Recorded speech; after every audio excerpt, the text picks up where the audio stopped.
Hey everybody, and welcome to the Ultimate Job Search and Career Podcast. I am Bill, the company's expert, and today we're going to be talking about, does it make sense to talk to recruiters when you don't know the salary? Now, this is a question I've received several times over the last few months. People keep asking the same question over and over again, and I guess that means that this is happening a lot out there in the real world. And usually people are asking this question in the sense that, is it worth my time? Should I end the discussion or end the interaction with a recruiter if they're interviewing me for a job or they want to talk to me about a job, but yet they don't tell me how much the job pays? Okay, does it make sense? Now, this is something that I have a very clear answer on this one. The answer is yes. Okay? If they're keeping the salary a secret, I admit that can be a red flag. Okay, it can be. But I still recommend that it is worth talking to a recruiter and worth pursuing the interaction or the opportunity despite this. Okay, there are a few reasons for this. Now, first of all, the first reaction that forms in my mind when people ask me this question is, what's the downside? Okay, what harm is there in talking to the recruiter? Like, what are you risking? Okay, the answer seems to be the only thing you're really risking is your time being wasted. Okay, and the reality is that that's a job search, ladies and gentlemen. I mean, like any sales endeavor, okay? Salespeople know exactly what I'm talking about here. A lot of experienced job seekers know what I'm talking about here. You have to be willing to have your time wasted, or you risk having your time wasted to pursue opportunities. As a lot of experienced job seekers know, a lot of the best opportunities out there, the things that have really worked out for them, in the beginning, did not really make a great first impression, okay? This is just a fact of life, Sometimes when there are red flags for a reason, and it doesn't work out. Other times, it may not look very promising, but it can turn into a wonderful thing if you just persist with it, okay? So for that reason, I would say, look, the downside is that, okay, maybe your time is wasted. Maybe even you have to go to an interview that perhaps doesn't work out, okay? So maybe there's a bit of inconvenience involved, okay? That's the downside. What's the upside? The upside is that a recruiter wants to talk to you about a job opportunity. If you are actively looking for a job, this is precisely what you're going for, and it's fallen into your lap. So what's the harm in at least pursuing it as far as it'll go? Okay, with suitably low expectations, perhaps, I highly recommend that you persist. There really isn't much of a valid downside to this. Now, like I said, hiding a salary can be a red flag, okay? Sometimes there's a reason why a recruiter in particular, or anybody, like a hiring manager or anyone, even a person that you have as a networking connection who isn't a hiring manager and isn't a recruiter per se, that recommend that you pursue a job opportunity, if for some reason they can't tell you what it pays, it can be a red flag, but not always, okay? Sometimes jobs where they don't advertise the salary or the salary range up front, sometimes they can pay off a lot, okay? There's several reasons why that is. Now, getting a bit deeper, okay, one of the realities, as far as I'm concerned, it's the rule of social interaction, or a rule of, I don't know what you would call it, organizational theory, is that nobody pays a lot for something they don't see value in, okay? I guess you would say this is a rule of economics. I don't know if it's a rule, but it's certainly a guideline to do with supply and demand. People don't go in, advertising how much they could pay for something, okay? You yourself don't do this when you go to the store, okay? Most people, when they go to the store and they talk to a salesperson, maybe they're going to buy a large item like a car or something, and the salesperson comes over. Probably the first thing out of your mouth, okay, is, I'm prepared to pay up to this much, and you're being truthful. Okay. If your budget is, I don't know, let's say, I don't know, whatever. If you're buying a car, I don't know what it would be these days, $30,000, $40,000, whatever it is, you're not going to go in there and say like, look, I'd like to pay 20, but I could pay up to 35 if I really felt it was necessary. You know, usually people don't say that. And if they do, chances are they're lying. They're giving false numbers to load the interaction one way to their advantage, right? You know, if you don't know what kind of car you're getting, you're not going to sort of open the discussion by saying, I'm prepared to pay, 35, your maximum number. It doesn't work like that. In the beginning, when you don't really know what you're going to get, you don't really know what's available, you enter the discussion with, if anything, if you have a number in mind, it's going to be your lowest number. Okay. You're going to enter the discussion with, I'm prepared to pay around 15 or 20. Okay. And if there's a chance you can get your car or whatever item of value for that low amount, that's what you're going to pursue in the beginning. Okay. This is, I don't know if this is a law or a rule, but it's certainly a characteristic of the sales process and of microeconomics, right? Now, once the discussion has started and once the interaction is involved and perhaps you see a lot of value in the thing that's being offered, okay? Maybe it's a lot more desirable than you had originally assumed, okay? Then you're willing to pay more, okay? Now, these principles apply to recruitment and selection. If you're looking at this from the recruiter's perspective, okay, let's say you've been tasked with filling a position with a qualified candidate, and the salary range from the position could be anything between 50 and 100, okay?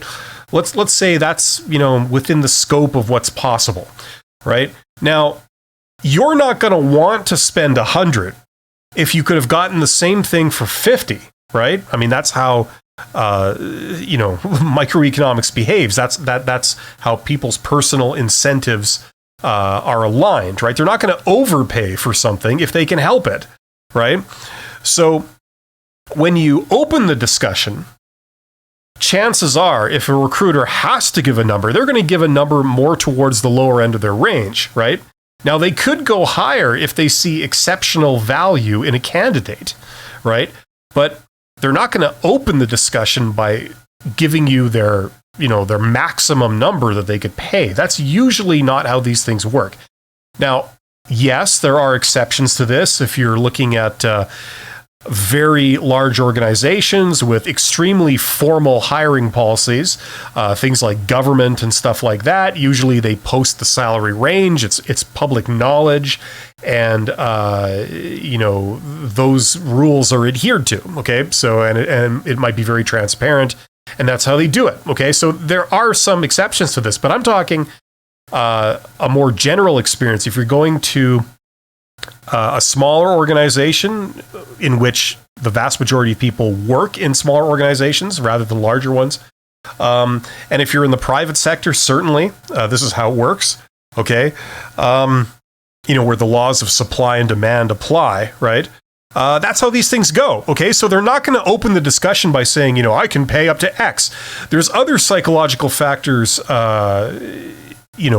pushing people in this direction also, because let's say you knew that the salary range for a job that you applied for was between 50 and 100, and you interview for the job, and at the end of the process, they say, congratulations, we've selected you. Here is your offer letter. And you read the offer letter, and they're offering you 55. Okay, now how would you feel about that? If you knew that the range was between 50 and 100, you might be disappointed because you think like, man, I could have made 100, right? But they're offering me 55. They're offering me almost the minimum they could possibly offer me. That doesn't make me feel valued. It doesn't make me feel qualified. And it feels like a real missed opportunity. I feel disappointed, and I haven't even started this job yet. Right? So there are psychological factors why they don't want to disclose the range, their true range. And then when they give you an offer, you see where you fit into that, right? It would be advantageous for from the recruiter's point of view, for the candidate to think like, the range maybe is up to 55,000. And then when they give you the same offer letter for 55,000, you think, wow, I'm paid. I got a really good pay, like out of this. My compensation is really good. They must think really highly of me to pay what I believe is the maximum for this position, So, I mean, I could go on, but I think you get the point. There's psychological factors as well as economic factors that are at play here, okay?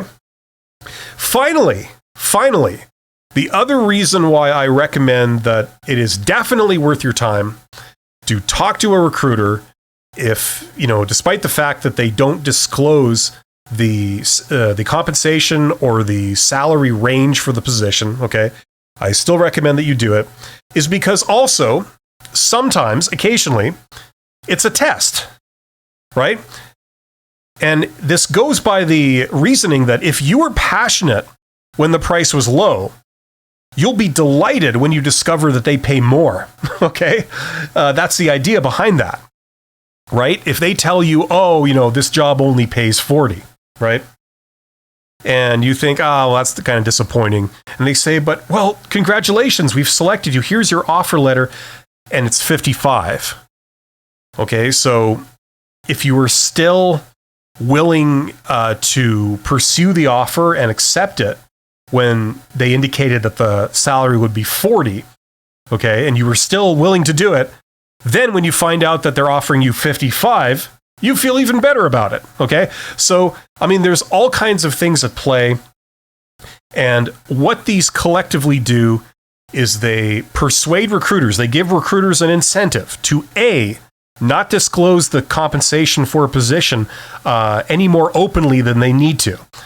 B, it doesn't give them the incentive to give their true maximum range or maximum limit for the compensation for a position. That ends up working against them in almost every situation.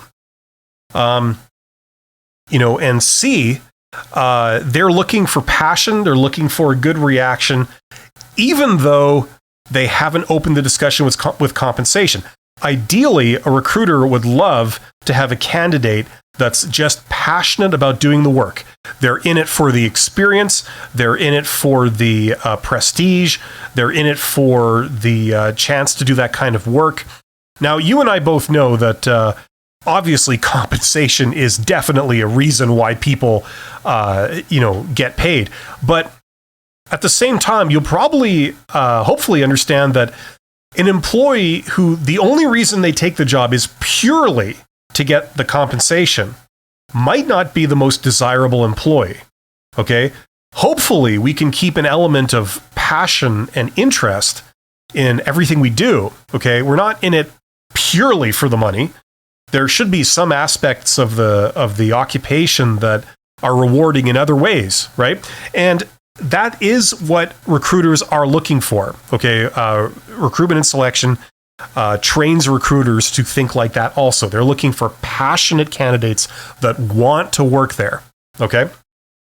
And if you indicate this by saying, pursuing a job opportunity, even though the compensation they've given you is low, or pursuing it even though they haven't disclosed compensation, that signals to them that, you will find the job rewarding for reasons more than just getting the compensation. There'll be other intrinsic rewards for you too. Okay? So that's also a reason why you'd want to say yes to this. It can be a test. Okay? They're looking for that passion, and they're looking for someone who wants to do the job independent of precisely how much it pays. Okay? So that's also what's going on here. So for those reasons, I recommend, like a lot of people are asking, does it make sense to talk to a recruiter when they haven't disclosed the salary or they don't disclose it in the early stages? I say yes, it does. Okay? You risk your time being wasted. You perhaps risk a little bit of inconvenience, but The upside is that for all these reasons, it can turn into something that you really want to be there for. Okay, so hopefully that makes sense. Let me know if you have any questions or comments about this topic. I read all the comments that I get. Thank you very much for listening this long. You guys are awesome. And I hope to see you again on the next episode of the Ultimate Job Search and Career Podcast. Take care.